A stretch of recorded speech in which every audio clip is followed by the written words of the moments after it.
How to see old Discord servers you left. First of all, launch your Discord application in a mobile device and make sure to log into your account.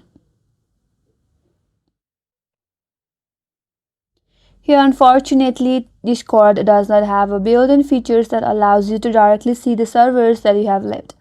However, there are a few methods to track or recall old server you have been a part of.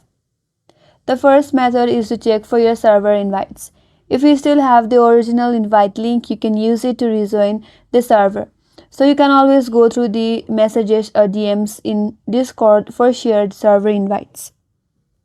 Go to your messages or DMs and look through your messages or DMs. If you find the invite link, click it or check if the server is still active. Here you have to note if the link or the invitation link have expired or not, depending upon your server settings. That was the first method. Now if you want to go to the another method, you can search for old messages in your DMs.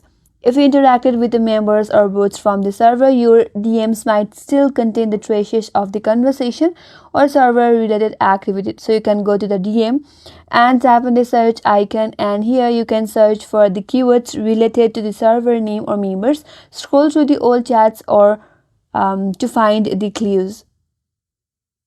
Or the third option is to check for your email notifications. If your server had announcement for, or if you were mentioned, Discord might have sent an email notifications. Open up your email and search for Discord and look for old notification email that mention the server name or activity, and through the notification also you can see the old server that you have left. So these are some of the methods that will help you to see your old Discord server that you have left. And that's all for today's video. Hope this video was helpful, and if you're new to our channel, consider subscribing. Thank you for watching and stay tuned for more videos.